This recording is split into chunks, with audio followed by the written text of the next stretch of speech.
है एवरीवन, मेरा नाम तौसीफ़ है और इस वीडियो में हम बात करेंगे लाइब्रेरी क्या होती है, फ्रेमवर्क क्या होता है और इनके बीच में क्या डिफरेंसेस होते हैं। तो सबसे पहले हम बात करेंगे लाइब्रेरी के बारे में। यहाँ पर हम सारी चीज़ों को पॉइंट वाइज समझेंगे एंड देन छोटे छोटे एग्जाम्पल से लेके बड़े एग्जाम्पल्स तक जाएंगे जिससे एक क्लियर इमेज बना सकें हम। तो पहला पॉइंट कह रहा है a library is a collection of pre written codes that can be use to simplify task. Library collection होती है पहले से लिखे हुए कोड्स का, जिसको आप अपने प्रोजेक्ट में यूज़ करते हो तो आप किसी स्पेसिफिक टाइप का जो टास्क होता है उसको सिंप्लीफाई कर लेते हो या किसी तरह की प्रॉब्लम को टैकल कर पाते हो। अब ये जो कोड्स होते हैं वो पहले से लिख के कौन देता है? ये डेवलपर्स ने लिखे होते हैं हमारे लिए, जिनको हम बस अपने प्रोजेक्ट में इंपोर्ट करके यूज़ करते हैं और एक स्पेसिफिक टाइप की ये प्रॉब्लम को बेसिकली सॉल्व करता है। नेक्स्ट पॉइंट कह रहा है the pre written codes are basically set of predefined functions and classes. अब बात आती है जो पहले से लिखे हुए कोड्स होते हैं इनमें क्या स्पेशल होता है? ये कुछ खास स्पेशल नहीं होते हैं, बल्कि ये सेट होते हैं pre defined functions and classes का।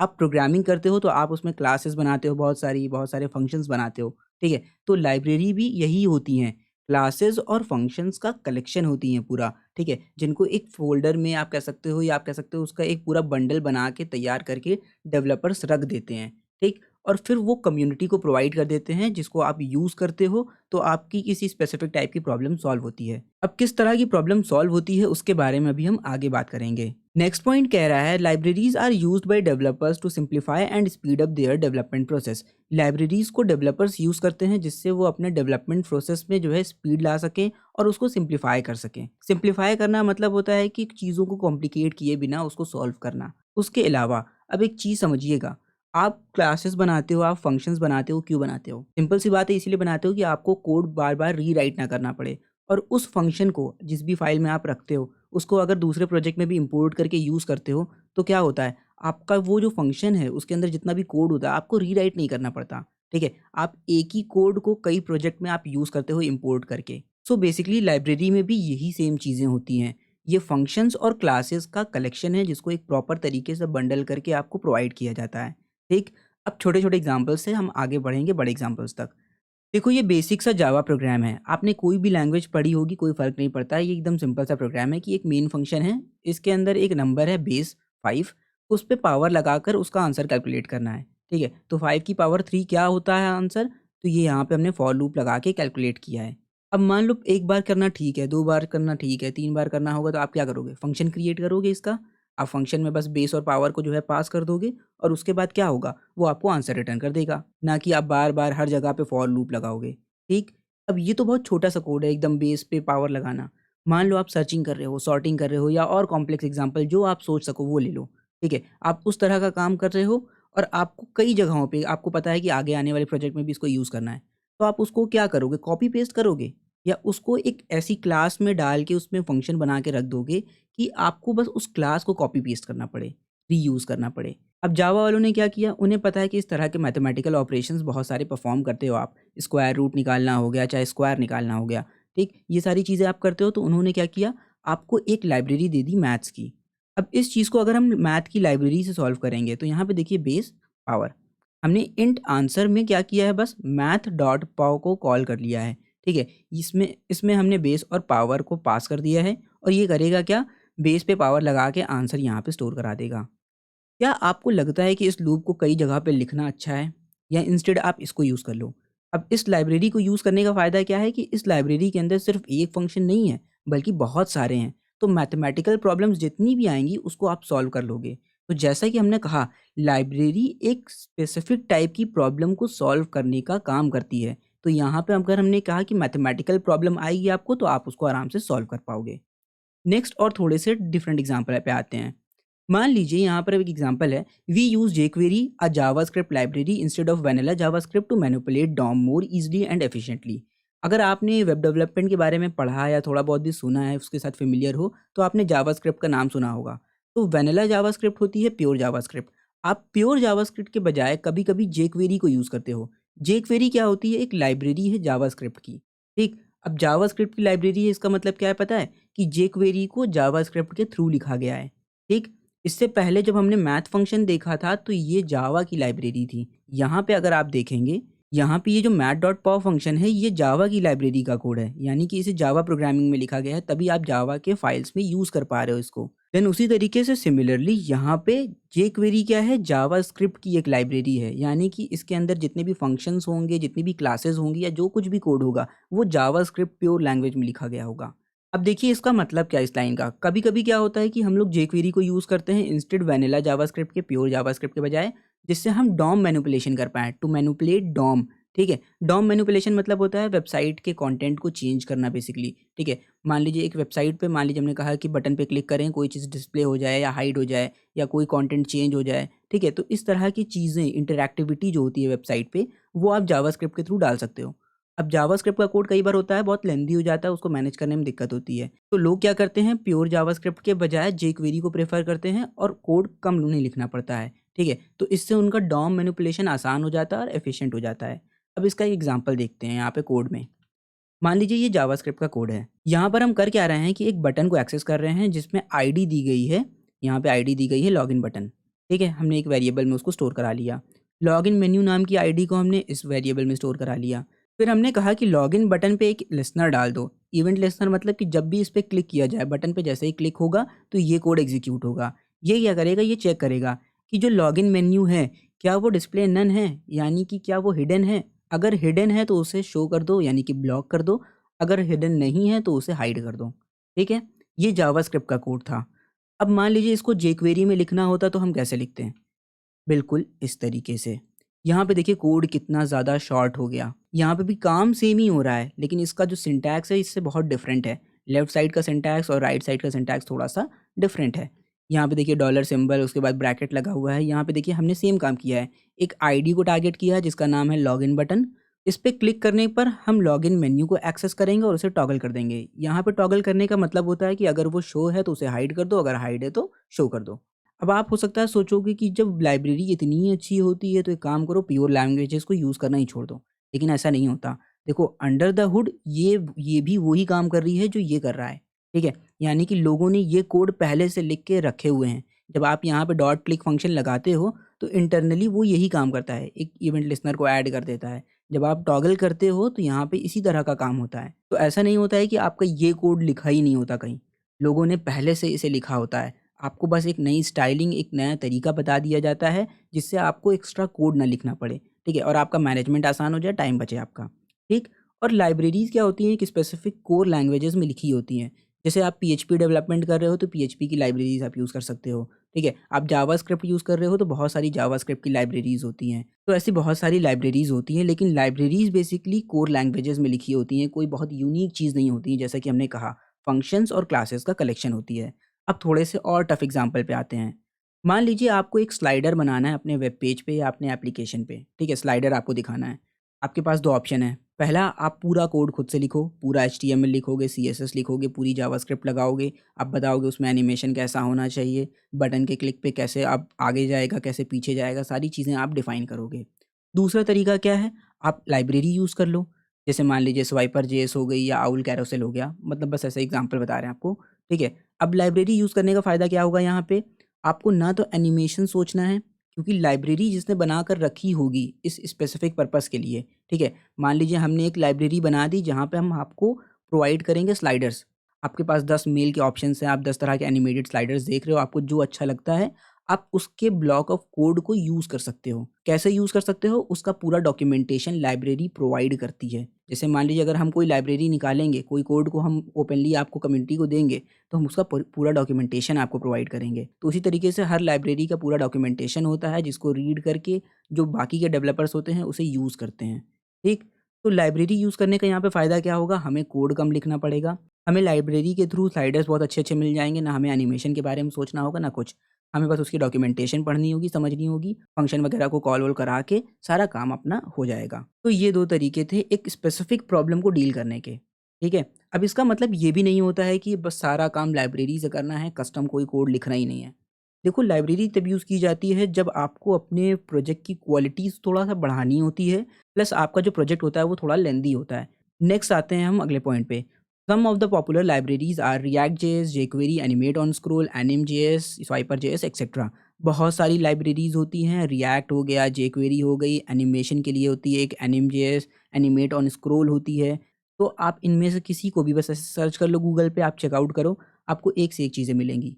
अब देखो, एनिम.जेएस जैसे मान लो ये है, तो ये एनिमेशन के लिए है, तो सिर्फ़ एनिमेशन का काम आपका आसान करेगी ये। यहाँ पे स्वाइपर जेएस का काम स्लाइडर प्रोवाइड करना है, तो ये सिर्फ़ स्लाइडर एक स्पेसिफ़िक प्रॉब्लम को आपके सॉल्व करेगी, ये सारा सॉल्व नहीं करेगी कि पूरा वेबसाइट ही आपको बना के दे देगी। उसी तरीके से रिएक्ट जेएस का काम है सिंगल पेज एप्लीकेशन बनाना। ये भी एक लाइब्रेरी है जो सिंगल पेज एप्लीकेशन बनाने में हेल्प करती है।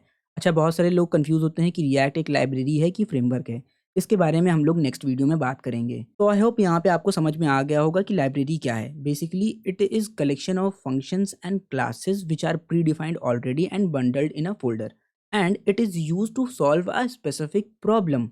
ये एक स्पेसिफिक प्रॉब्लम को या टास्क को सॉल्व करती है। आपको कोई प्रॉब्लम आ रही है, आपको उससे डील करना आसान कर देगी। ठीक है? यहाँ पे सॉल्व करने का मतलब ये भी नहीं होता कि पूरा अपने आप कर लेगी। बेसिकली आपका काम आसान कर देती है। नेक्स्ट कुछ और इंपॉर्टेंट पॉइंट्स के बारे में बात करते हैं। A library can not contain a framework. I know कि अभी हम लोगों ने फ्रेमवर्क के बारे में नहीं पढ़ा, लेकिन ये बात दिमाग में डाल लो कि लाइब्रेरी फ्रेमवर्क कंटेन नहीं करती है। अब फ्रेमवर्क क्या होता है उसके बारे में जब पढ़ेंगे तो खुद ही ये लाइन क्लियर हो जाएगी। So you can integrate libraries into existing project to add additional functionalities. देखो, आप बहुत सारी लाइब्रेरीज को अपने प्रोजेक्ट में इंटीग्रेट कर सकते हो, ऐड कर सकते हो, जिससे बहुत सारी फंक्शनैलिटीज़ को अपने प्रोजेक्ट में डाल सको। एनिमेशन के लिए एनिम.जेएस, स्लाइडर्स के लिए मान लीजिए आउल कैरोसेल।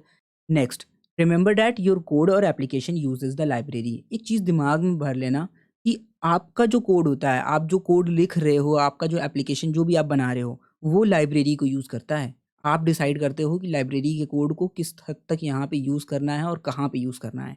तो लाइब्रेरी की अपनी एक लिमिटेशन आप सेट करते हो, ठीक है? तो आप डिसाइड करते हो लाइब्रेरी को कहाँ कॉल करना है, कहाँ पे रखना है। तो आपका एप्लीकेशन लाइब्रेरी यूज़ करता है। ये एक इम्पॉर्टेंट पॉइंट है जिसके बारे में एकदम एंडिंग में हम लोग और बात करेंगे। नेक्स्ट, आप एक एग्जांपल देख लो। आपका एप्लीकेशन आप जो भी बना रहे थे, आप उसके साथ काफ़ी सारी लाइब्रेरीज़ को लिंक कर सकते हो। जैसे कि अभी इससे पहले भी हमने कहा, एनिमेशन के लिए ये लाइब्रेरी, स्लाइडर्स के लिए ये लाइब्रेरी। तो आपका जो एप्लीकेशन होता है, जो भी आप लिख रहे हो स्क्रैच से, जो भी आप बना रहे थे प्रोजेक्ट, ठीक है? उसमें आप लाइब्रेरीज़ यूज़ करते हो और अपने हिसाब से एकदम फ्री होते हो आप। एक काम को करने के लिए हज़ार लाइब्रेरी, आपको जो सूटेबल लगे आप यूज़ कर सकते हो, ठीक है? और लाइब्रेरी के कोड बाकी के डेवलपर्स लिख कर देते हैं हमें। ठीक? और आप अपनी खुद की लाइब्रेरी भी चाहो तो बना सकते हो। नेक्स्ट हम बात करेंगे फ्रेमवर्क के बारे में। देखो, फ्रेमवर्क और लाइब्रेरी में बस एक बात कॉमन है कि लाइब्रेरी और फ्रेमवर्क दोनों ही set of pre written codes होते हैं, ठीक है? ये दोनों ही पहले से लिखे हुए कोड्स का कलेक्शन होते हैं। लेकिन इन दोनों के बीच का जो लेवल होता है, वो बहुत अलग होता है। अब क्या होता है वो अभी हम आगे एक-एक करके समझेंगे। A framework is like a foundation on which developers build application. Framework एक फाउंडेशन के तरीके होता है जिस पर आप अपने एप्लीकेशन को बनाते हो, ठीक है? एक फाउंडेशन, एक बेस पहले से बना हुआ है जिसके ऊपर आपको क्या करना है, अपना काम करना है। इस पॉइंट को एक एग्जांपल के साथ समझते हैं। मान लीजिए आपको अपना एक मकान बनाना है, ठीक? तो आप सबसे पहले क्या करोगे? ज़मीन खरीदोगे, देन इसके बाद आप जाओगे डिज़ाइनर हायर करोगे, उसको बताओगे कि कहाँ पे आपको क्या-क्या चीज़ें चाहिए, आपके मकान का पूरा नक्शा तैयार होगा। आप डिसाइड करते हो पूरा कि कहाँ पे किचन होगा, कहाँ पे वॉशरूम होगा, कहाँ पे बेडरूम होगा, सारी चीज़ें आप डिसाइड करोगे, ठीक? लेकिन इसके बजाय जो फ्रेमवर्क होता है, फ्रेमवर्क जैसा कि हमने कहा कि एक फाउंडेशन के तरीके होता है। फ्रेमवर्क उस मकान के तरीके होता है जो पहले से बना हुआ है। उसमें कहाँ पे किचन होगा, कहाँ पे वॉशरूम होगा, कहाँ पे बेडरूम होगा, सब कुछ पहले से डिसाइडेड है। आपको क्या करना है, आपको अगर डेकोरेशन करना है, आप उसके अंदर जाओ, सामान ला के रख लो। आपको कलर चेंज करना है, आप कलर चेंज कर लो। लेकिन उसका जो पूरा बेस बन चुका है, जो पूरा डिज़ाइन है, आप उसका आर्किटेक्चर नहीं खराब कर सकते। ठीक है? बेसिकली यही है। आप उसका जो स्केलेटन है या उसका जो ढाँचा है, आप उसको नहीं चेंज कर सकते। तो फ्रेमवर्क क्या होता है बेसिकली, एक फाउंडेशन होती है, एक ढाँचा होता है जिसको हम यूज़ करते हैं अपने एप्लीकेशन को बिल्ड करने के लिए। It provide us an ecosystem or structure along with reusable piece of code to deal with complex development challenges easily. ये हमें प्रोवाइड करता है एक इकोसिस्टम या आप कह सकते हो स्ट्रक्चर। साथ ही साथ क्या प्रोवाइड करता है? Reusable code. जो लाइब्रेरी प्रोवाइड कर रही थी हमें, वो ये भी प्रोवाइड करता है, ठीक है? जिससे हम डील कर पाएँ बहुत सारी डेवलपमेंट चैलेंजेस को। तो बेसिकली ये हमें एक स्ट्रक्चर प्रोवाइड करता है। फॉर एग्ज़ाम्पल, एक वर्क फ्रॉम होम वाला काम हो गया और एक हो गया ऑफ़िस में जाके काम करना। तो जब आप ऑफ़िस में जाके काम करते हो तो वहाँ पे आप एक स्ट्रक्चर, एक इकोसिस्टम आपका होता है। आप जो है कुछ भी पहन के नहीं जाते हो, आप ऐसा नहीं है कि किसी भी तरीके से बैठ के, लेट के काम कर रहे हो। आपकी एक डेस्क होती है, वहाँ पे बैठ के आपको प्रॉपर्ली काम करना होता है, ठीक? लेकिन उसी के बजाय आप जब वर्क फ्रॉम होम करते हो, तो आप कहीं भी लेट के काम करो, बैठ के काम करो, चाहे जैसे काम करो, जिस भी हाल में हो, कोई फ़र्क नहीं पड़ता। तो यहाँ पे लाइब्रेरी के केस में क्या था, आप सारी चीज़ें इंडिपेंडेंटली अपने अकॉर्डिंग बना रहे थे। आपको जो फ़ोल्डर का नाम रखना था, रख रहे थे, जहाँ पे फ़ोल्डर की फ़ाइल्स को रखना था, रख रहे थे। जो कुछ भी जहाँ पे भी प्लेस करना था, आप कर रहे थे। लेकिन फ्रेमवर्क ने कहा कि नहीं, ऐसा हम नहीं करने देंगे। हम आपको एक स्ट्रक्चर प्रोवाइड करेंगे, हमारा इकोसिस्टम जैसा है, आपको हमारे हिसाब से चलना होगा और आपको हम बहुत सारे रीयूजेबल कोड भी देंगे, ठीक है? आपका काम हम आसान करेंगे, बिल्कुल करेंगे। जिस तरीके से कोड वहाँ पे छोटा हो रहा था लाइब्रेरी के केस में, यहाँ पे भी होगा। आपको बहुत सारे बने-बनाए फंक्शंस और क्लासेस मिलेंगी जिसको आप यूज़ करना। उससे आप क्या कर पाओगे? डेवलपमेंट चैलेंजेस को टैकल कर पाओगे, ठीक? थोड़ा-सा और डीप डाइव करते हैं अब। It provide its own environment around which we work and if we need some extra functionality then we add our own code। ठीक है? हम इसके एनवायरनमेंट के अकॉर्डिंग काम करते हैं। यहाँ पे होता क्या है बेसिकली, जब आप लाइब्रेरी के केस में काम कर रहे थे, तो आप अपने एप्लीकेशन में लाइब्रेरी को इंक्लूड कर रहे थे। लेकिन जब आप फ्रेमवर्क यूज़ करते हो, तो आपके पास कुछ छोटे-मोटे कमांड्स होते हैं जिनकी हेल्प से आप फ्रेमवर्क को इनिशियलाइज़ करते हो। आपका जो फ्रेमवर्क होता है वो पूरा सेटअप करता है आपका एप्लीकेशन। कि बेसिक एप्लीकेशन का जो स्ट्रक्चर होगा, जैसे मान लीजिए जब आप एप्लीकेशन बनाते हो या कोई भी प्रोजेक्ट बनाते हो, तो आप पूरा एकदम स्क्रैच से करते क्या हो कि एक न्यू फ़ोल्डर बनाओगे, सीएसएस की फ़ाइल कहाँ रखनी है वो डिसाइड करते हो, एचटीएमएल कहाँ रखनी है वो डिसाइड करते हो। तो इस तरीके से इमेजेस वगैरह कहाँ रखनी है, सारी चीज़ें आप अपने से डिसाइड करते हो और आपकी तरह के जितने भी डेवलपर्स होंगे, हर कोई अपने तरीके से डिसाइड करता है और हर एक का प्रोजेक्ट एकदम डिफरेंट होता है। आपको सोचना पड़ेगा दूसरे का प्रोजेक्ट देखने पर कि यार इसने कहाँ रखा होगा इन चीज़ों को, इस तरह के कोड तो हम ऐसे रखते हैं। लेकिन फ्रेमवर्क के केस में क्या होता है कि फ्रेमवर्क का जो डायरेक्टरी स्ट्रक्चर होता है या फ़ोल्डर स्ट्रक्चर होता है, वो डिफाइंड होता है कि आपको इस तरह की फ़ाइल्स को यहाँ रखना है, आपकी एचटीएमएल्स यहाँ रहेंगी, आपकी इमेजेस यहाँ रहेंगी, आपकी सीएसएस यहाँ रहेंगी। तो फ्रेमवर्क ने क्या किया, आपको पूरा स्ट्रक्चर, पूरा एनवायरनमेंट प्रोवाइड किया, ठीक? आप एक फ्रेमवर्क पे अगर काम करते हो, किसी भी एक फ्रेमवर्क पे, अभी हम नाम नहीं लेना चाहते, मान लीजिए आप किसी भी फ्रेमवर्क पे काम करते हो, तो उस तरह के जितने भी आप एप्लीकेशंस को देखोगे, किसी के भी कोड को देखोगे, आपको डायरेक्टरी स्ट्रक्चर वगैरह समझने में दिक्कत नहीं होगी कि ये फ़ाइल हमें कहाँ मिलेगी, वो फ़ाइल हमें कहाँ मिलेगी, ठीक है? आपको पता रहेगा कि किस फ़ोल्डर में क्या-क्या चीज़ें रखी है, ठीक? तो फ्रेमवर्क जब आप यूज़ करते हो, तो आप उसके एनवायरनमेंट के अराउंड अपने एप्लीकेशन को बिल्ड करते हो। फ्रेमवर्क जो भी तरीके प्रोवाइड करता है, आप उसको यूज़ करोगे और अगर आपको एक्स्ट्रा फंक्शनैलिटीज़ चाहिए होती है, तो आप अपने कोड्स को प्रोवाइड करते हो या लिखते हो फ्रेमवर्क के अंदर। नेक्स्ट बढ़ते हैं थोड़ा-सा आगे। अब कुछ एग्ज़ाम्पल्स देख लीजिए यहाँ पे। जैसे कि एंगुलर, लारावेल, नेक्स्ट.जेएस, जैंगो ये सारे फ्रेमवर्क हैं और यहाँ पे जिस तरीके से लाइब्रेरी को हम एक कोर लैंग्वेज में लिखते हैं, उसी तरीके से फ्रेमवर्क को भी एक कोर लैंग्वेज में लिखा जाता है। ऐसा नहीं है कि ये भी बहुत कुछ यूनिक है, ठीक? पहले ही हमने बता दिया। बस ये आपको क्या प्रोवाइड करता है, एक स्पेसिफिक चीज़ कि आपके पास एक स्ट्रक्चर होता है, ठीक है? आप सारा काम एक स्ट्रक्चर, एक इकोसिस्टम के अंदर करते हो। जैंगो एक फ्रेमवर्क है पाइथन का, एंगुलर एक फ्रेमवर्क है जावास्क्रिप्ट का, रिएक्ट का फ्रेमवर्क है यहाँ पे नेक्स्ट.जेएस, पीएचपी का फ्रेमवर्क होता है आपका लारावेल। नेक्स्ट हम इसके बारे में और डिटेल में पढ़ते हैं। The benefit of using a framework is that we do not need to start building an application entirely from scratch. अब इसके बारे में हम लोगों ने पहले ही बात किया था कि जब आप फ्रेमवर्क को यूज़ करते हो तो आप पूरे एप्लीकेशन को एकदम स्क्रैच से नहीं बनाओगे, ठीक है? आपको कुछ कमांड दिए जाते हैं, फ्रेमवर्क आपको कमांड्स प्रोवाइड करता है, आप उसको एक फ़ोल्डर के अंदर बस रन कर दो, पूरा डायरेक्टरी स्ट्रक्चर वगैरह बहुत सारी फाइल्स पहले से लिखे हुए कोड पूरा जनरेट करके आपको दे देगा। आपको कोई ज़रूरत नहीं है पूरा बैठ के समझने की, आपको जो यूज़ करना है आप उतना यूज़ करो, बाकी की चीज़ें फ्रेमवर्क पे छोड़ दो, फ्रेमवर्क देख लेगा, ठीक है? लेकिन लाइब्रेरी के केस में क्या था, लाइब्रेरी आप इम्पोर्ट करके एक स्पेसिफिक जगह पे रखते हो, आप लाइब्रेरी के कोड को कॉल करते हो, वहाँ पे यूज़ करते हो। लेकिन फ्रेमवर्क के केस में क्या होता है, आप फ्रेमवर्क को ही पहले इनिशियलाइज़ करोगे, देन आप उसके अंदर अपने कोड को लिखते हो, ये फ़र्क होता है। Next, for example if we are creating an application using Next JS और लारावेल, मान लीजिए आप कोई एप्लीकेशन बना रहे हो नेक्स्ट.जेएस या लारावेल किसी भी एक फ्रेमवर्क पे, ठीक है? डज़न्ट मैटर कौन-सा है। Then we work within their infrastructure, पहली चीज़ तो आप उनके इंफ्रास्ट्रक्चर के हिसाब से काम करते हो। दैट इज़ इसका मतलब क्या है, we can not put a file anywhere as we want और change anything as we wish. इसका मतलब ये है कि आप अपनी कोई भी फाइल को कहीं पे भी नहीं रख सकते। आप कुछ भी नहीं चेंज कर सकते जो भी आपका मन कर रहा है, कि हाँ यार ये फ़ोल्डर पता नहीं हमारे नहीं समझ में आ रहा है, पता नहीं हो सकता है यूज़ नहीं करते होंगे हम, डिलीट कर दें। नहीं, नहीं कर सकते। या आपको कोई फ़ाइल को रखना है तो कहाँ रखना है, ये सारी चीज़ें फ्रेमवर्क में डिफ़ाइंड होती हैं। इसका पूरा डॉक्यूमेंटेशन होता है जो आपको सिखाता है कि इसको यानी कि हमारे फ्रेमवर्क को आप कैसे यूज़ करोगे, ठीक? They provide us ways to manage routing, do authentication, manipulate databases and folder to put our public files like HTML, CSS, JavaScript या static assets like images और videos etc. तो बेसिकली फ्रेमवर्क हमें पूरे तरीके provide करता है कि आप राउटिंग कैसे करोगे। राउटिंग का मतलब होता है कि पेजेस का शिफ्ट होना, यानी कि एक पेज से दूसरे पेज पे जाना। ठीक, आप ऑथेंटिकेशन कैसे करोगे। अब नॉर्मली क्या होता है, आप ऑथेंटिकेशन के लिए आप पूरा कोड अपने से लिखोगे, ठीक है, यूज़र को वेरीफाई वगैरह करना, ठीक, तो आप अपने से पूरा कोड लिखोगे। लेकिन फ्रेमवर्क में पहले से लिखे लिखाए ये सारे कोड्स होते हैं। डेटाबेस मैनिपुलेशन, आप बहुत सारी क्वेरीज वगैरह लिखते होगे नॉर्मली जब आपने नॉर्मल लैंग्वेज पे काम किया होगा। मान लो पीएचपी ले लेते हैं, ठीक, तो आप डेटाबेस की जो क्वेरी वगैरह होती है वो पीएचपी में पूरी लिखते होगे। लेकिन जब आप फ्रेमवर्क यूज़ करते हो, यकीन मानो मतलब डेटाबेस के साथ डील करने का पूरा तरीका ही बदल जाता है और इतना मज़ा आता है जिसकी कोई हद नहीं। प्लस फ़ोल्डर्स आपको प्रोवाइड करता है ये कि हाँ, इस फ़ोल्डर के अंदर आप अपनी एचटीएमएल सीएसएस फाइल्स को रखना, यहाँ पे आप इमेजेस को रखना या यहाँ पे आप ऑथेंटिकेशन फाइल्स को रखना, मतलब सारी चीज़ें एकदम प्रॉपर मैनर में डिफाइंड होती है। नेक्स्ट हम बात करेंगे the framework works on a design pattern. एक फ्रेमवर्क जो होता है वो हमेशा एक डिज़ाइन पैटर्न पे काम करता है लाइक एमवीसी और MVT that we to have to follow.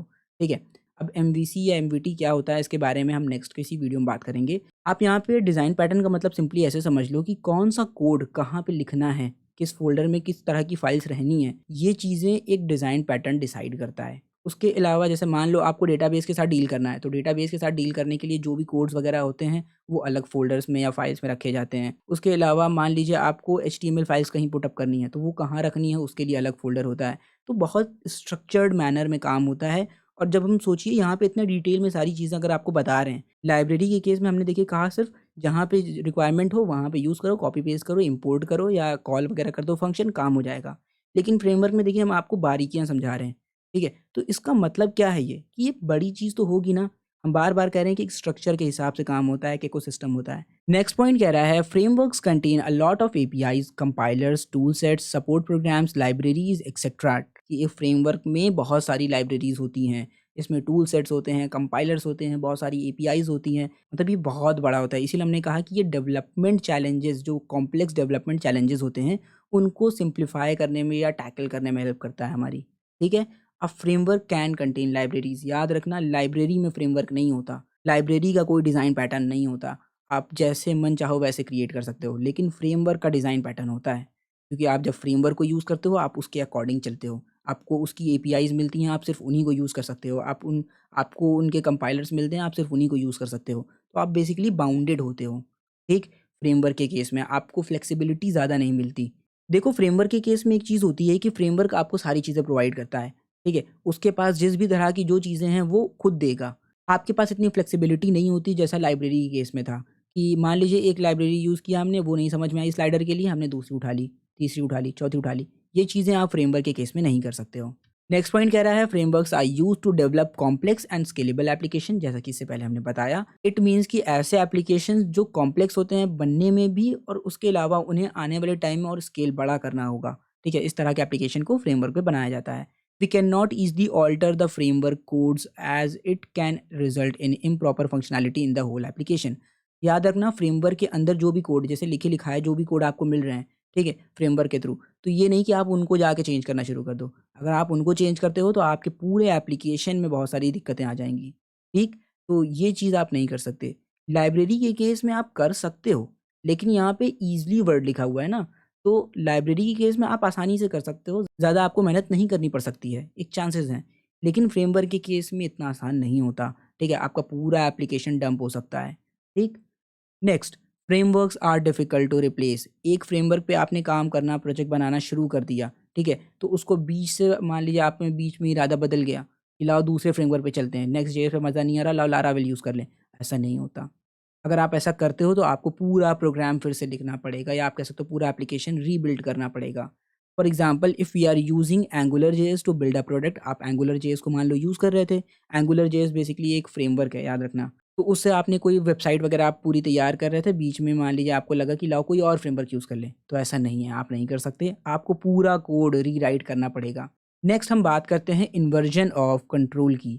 ये पूरी इस वीडियो का जो कंक्लूजन है कि लाइब्रेरी क्या होती है, फ्रेमवर्क क्या होती है, वो तो हम समझ गए।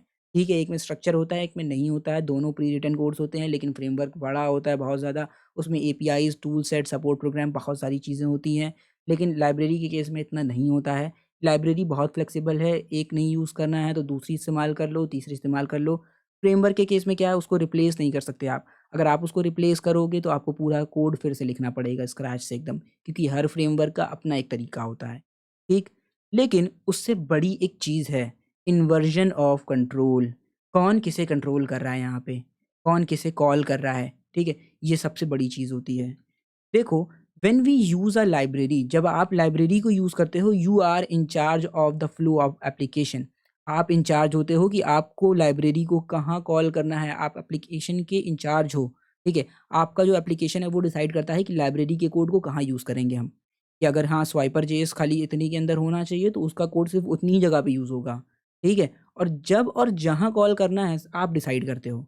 You are choosing when and where to call the library, ठीक? But when you use a framework, जब आप एक फ्रेमवर्क को यूज़ करते हो, the framework is in charge of the flow. पूरा कंट्रोल असल में फ्रेमवर्क के पास होता है, ठीक है? अब ऐसे समझ लो, जब आप एक लाइब्रेरी के थ्रू कोई कोड लिख रहे थे, तो आप कर क्या रहे थे? डायग्राम से समझते हैं। आपने अपना एप्लीकेशन का कोड लिखा, बीच में आपको एहसास हुआ कि यार हमारे पास टाइम कम है, जावास्क्रिप्ट के बजाय लाओ jQuery यूज़ कर लें। तो आप उसको इम्पोर्ट करते हो, लिंक करते हो, अपने प्रोजेक्ट में यूज़ करना शुरू कर देते हो। या आपको लगता है कि स्लाइडर अच्छे नहीं बन पा रहे हैं, लाओ हम अपने स्लाइडर को हटा के स्वाइपर जेएस यूज़ कर लें। लाइब्रेरी इम्पोर्ट की, यूज़ कर लिया। रिप्लेस करना है, रिप्लेस कर लिया। या जहाँ पे एनिमेशन आपको जिस-जिस पेज में या जिस-जिस कंपोनेंट में आपको एनिमेशन लगाना था वेबसाइट के, वहाँ पे आप एनिमेशन लगा देते हो लाइब्रेरी के थ्रू। इतना काम तो हो गया।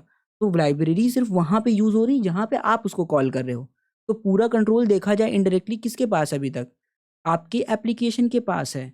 आप डिसाइड कर रहे हो कहाँ पे आपका ये जो लाइब्रेरी का कोड है वो एग्ज़ीक्यूट होगा। लेकिन फ्रेमवर्क के केस में उसका उल्टा होता है। Framework provides some places for you to put your code and it will call your code when required. लेकिन फ्रेमवर्क के केस में उल्टा होता है। फ्रेमवर्क आपको बताता है भैया आप अपना कोड यहाँ पे लिखना, आप ये चीज़ों को यहाँ पे रखना। तो आप किसी और के अंडर में काम कर रहे हो अब, ठीक है? आप किसी और के अकॉर्डिंग काम कर रहे हो जिसके अंडर आपको प्रोजेक्ट बिल्ड करना होता है। तो यहाँ पे फ्रेमवर्क का जो एनवायरनमेंट होता है वो आपका एप्लीकेशन फॉलो करता है और आपके जो प्रोजेक्ट की जो स्टार्टिंग होती है, वो ही फ्रेमवर्क को इनिशियलाइज़ करने से ही होती है। कमांड चलाया, फ्रेमवर्क ने एक पूरा डायरेक्टरी स्ट्रक्चर बना के पहले से बहुत सारे कोड ला के रख दिए। अब आपको उसी के अंदर ही जो है सारा काम करना है, ठीक? तो ये चीज़ होती है कि फ्रेमवर्क आपको प्रोवाइड करता है जगह कि आपको अपना कोड यहाँ पे रखना है और जब यहाँ पे रखोगे और जहाँ पे भी आपको लगता है कि इसको कॉल करने की ज़रूरत है, वो हम कर लेंगे, ठीक है? तो फ्रेमवर्क कॉल करता है हमारे कोड को, लाइब्रेरी के केस में उल्टा होता है। तो ये होता है इन्वर्जन ऑफ कंट्रोल। तो फ्रेमवर्क में आप बाइंडेड होते हो, लाइब्रेरी में नहीं होते हो, लेकिन ऐसा नहीं है कि एक चीज़ अच्छी, एक चीज़ बुरी है। आईटी फील्ड में दिमाग से ये बात ही निकाल देना कि एक चीज़ अच्छी है, एक चीज़ बुरी है। नहीं, यूज़ केस डिसाइड करता है। आप किस चीज़ को कहाँ यूज़ कर रहे हो, वो डिसाइड करेगा कि आपके लिए लाइब्रेरी अच्छी है या फ्रेमवर्क अच्छा है। छोटे-मोटे प्रोजेक्ट में आप उठा के फ्रेमवर्क लगा दोगे तो कोई मतलब नहीं बनता है। लेकिन बड़े प्रोजेक्ट में अगर आप लाइब्रेरीज़ यूज़ करोगे तो प्रोजेक्ट बहुत कॉम्प्लेक्स हो जाएगा। तो इस तरह की चीज़ें होती हैं। तो अगर वीडियो यहाँ तक देखी है तो चाहो तो ब्लॉग का लिंक डिस्क्रिप्शन में है, उसको रीड कर सकते हो। उसमें हमने और डिटेल में चीज़ें लिखी हुई है, ठीक है? मतलब उसको रीड करोगे तो इससे ज़्यादा चीज़ें तुम्हें उसमें लिखी मिलेंगी और रिवीजन करना है तो ब्लॉग पढ़ लेना, पूरी वीडियो बार-बार देखने की ज़रूरत नहीं है। एंड नेक्स्ट टॉपिक जिसके बारे में हम बात करेंगे वो होगा why react JS is a library not a framework.